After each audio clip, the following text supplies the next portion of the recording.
To present this evening's Leadership Award, please welcome John Baer and Ignatius Bow.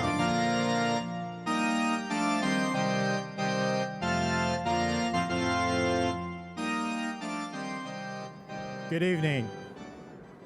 In this room full of people that we look up to as role models of activism and generosity, John and I are especially proud to stand before you to present this Horizons Leadership Award to one who stands head and shoulders above all of us.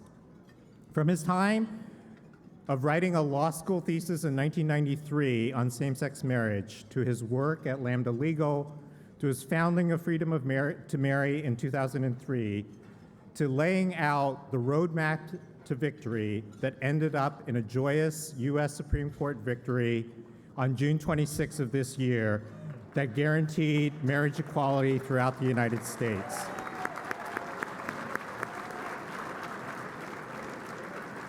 Our honoree, Evan Wolfson, has pursued his vision of equality in a way that can only be called persistent, courageous, tenacious, and strategic. And a lot has been written about Evan, but we want to suggest tonight a new image.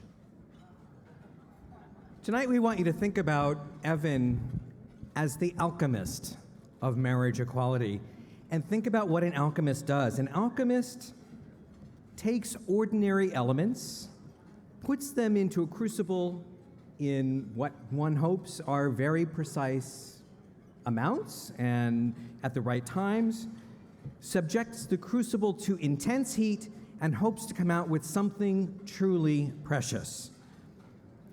Evan started thinking about what might go into that crucible as early as that Harvard thesis in 1983. Evan ultimately moved to Lambda Legal, where he worked on the Hawaii marriage fight, ultimately winning victory, the first victory before the Hawaii Supreme Court, only to have that victory overturned in the legislature. Now, it wasn't all that easy at Lambda Legal. He actually had to first convince Lambda that marriage was worth working on. And the other thing that he learned is that our community wasn't quite there yet either. In the early 1990s, remember, we were still debating whether marriage was worth fighting for. So the reality is that after litigation, the other thing that he had to put into that crucible was convincing our community and getting us on board and realizing that litigation might not be that first ingredient. So what other elements go into that crucible? Well, emails and text messages and Facebook messages and status updates. And I want to tell you that after Evan founded Freedom to Marry and we moved on towards Prop 8, he used these tools to cultivate people like me. And so think about election night 2008. I saw Evan online, and I pinged him and I said, good luck with tonight's Prop 8 vote. And that began like an hour-long conversation with him. And I'm saying to Evan, shouldn't you be somewhere? Don't you have something to do? It's Prop 8 night. Well, the answer is that he was cultivating our community so that we would be engaged with him in that crucible for the next fight. And this is part of what he brought with us. He added other elements. He wanted to engage more deeply our community in whatever followed in that roadmap. Whether it was Facebook chat with individual support or countless interviews on CNN, Evan made it clear that success meant bringing everyone along. Other elements into that crucible he brought were funders, like Horizons Foundation, into extraordinary and collaborative sessions together. He encouraged grassroots activists and state-level organizations to find their voice. He generated tons of messaging research and collated research that others had done, and helped translate that into messages that would work in individual states, and found messengers that could translate what we were trying to do in marriage into American values locally. He used modern methods of social media and old-fashioned face-to-face lobbying. He reached across the aisle and welcomed even former opponents. He brought all of that and all of us here in this room tonight, to believe that marriage equality was within reach and each of us had a role to play. He convinced America that it was ready for marriage, and in so doing, created an environment in which 5 justices could agree that marriage is a lifetime of love and commitment that should be open to all of us as a fundamental guarantee of our Constitution.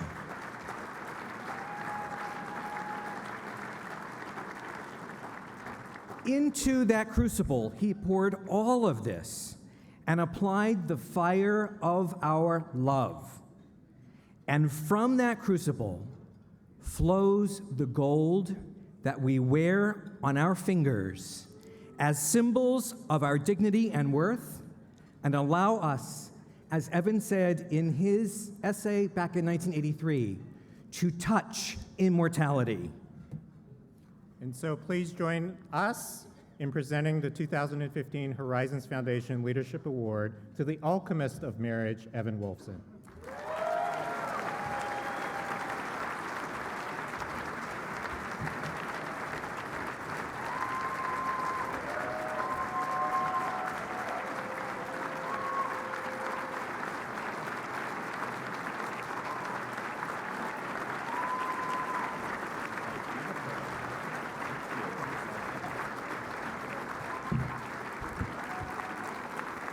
Thank you.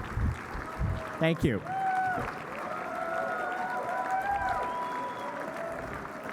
Thank you all. Thank you. That is a new one, Alchemist. I love it. Thank you. Well, thank you, John, and thank you, Ignatius. If all of Freedom to Marry's donors were as good at tributes and cooking as you guys are, I'd have an even bigger head and an even bigger tummy. So thank you so much for that. It's always fun to come back to Horizons, and obviously especially gratifying to salute a milestone like a 35th anniversary. Congratulations.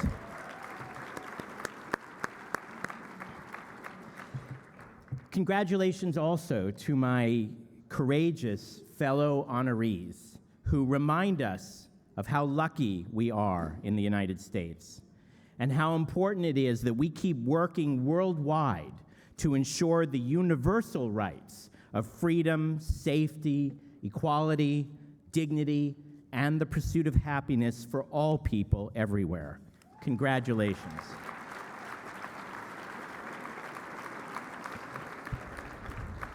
And being here with you tonight gives me a welcome chance to celebrate together how far we've come and the good work we have done together.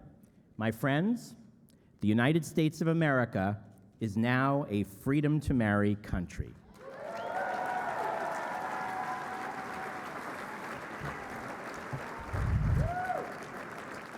Now, I could use my strictly limited time, I remember Roger, to celebrate this epic triumph and the transformation we wrought. Or I could use this time to try to sing out and thank the many friends, even the friends in the room tonight, I've had the joy of working with over so many years. Sylvia Yee and my friends from the Haas Junior Fund, without whom we would not be here tonight, and accompanied by such early and steadfast champions, such as the Columbia Foundation, Jim Hormel, and my own Tim Sweeney.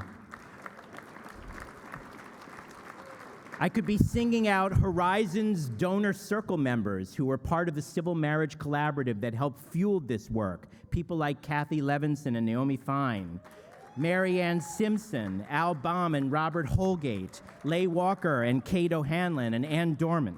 And of course, I could be thanking and acknowledging Roger Dowdy and the Horizons team. And the many friends here in spirit, people like Matt Foreman, Julie Dorff, our board member Sam Toron, Matt Coles, Shannon Minter, and Kate Kendall. My San Francisco list could really go on and on, but since I was told not to take too much time, and since I've been presented with an award for leadership, and since you are all about horizons, instead let me use the time now to talk about what lies ahead. Many of you may know that having fulfilled the strategy and achieved our goal, Freedom to Marry is in the midst of winding down and will close in a matter of months. The Freedom to Marry campaign is now over, but the work of our movement is far from done. Our movement has won the freedom to marry in law throughout the land, but the power of the marriage conversation and the attendant storytelling and visibility and empathy it brings are the gift that will keep on giving. Far from moving from marriage, we can and must harness the ongoing power of the marriage conversation to the legal and political work still needed. That work includes, as a top priority, securing a federal civil rights law prohibiting sexual orientation and gender identity discrimination in important areas of life.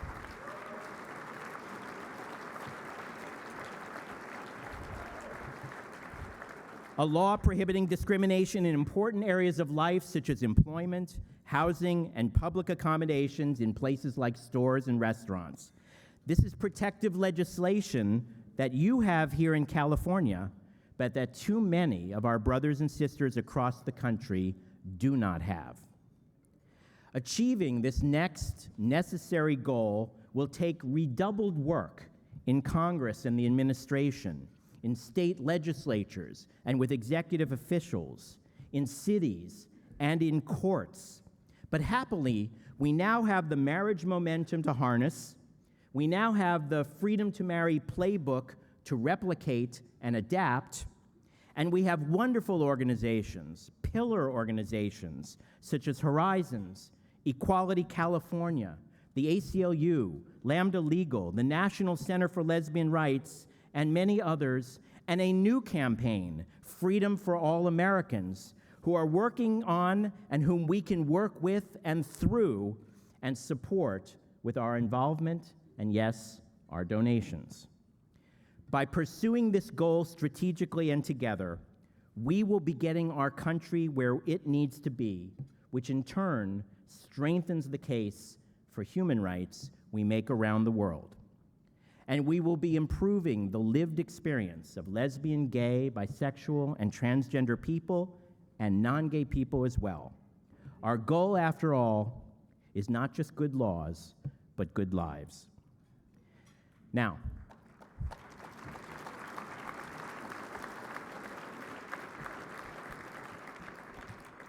I am soon going to be out of a job. But that won't stop me from making my contributions. I hope you too will stay strategic, stay engaged, keep donating, and keep making a difference. Thank you, Horizons.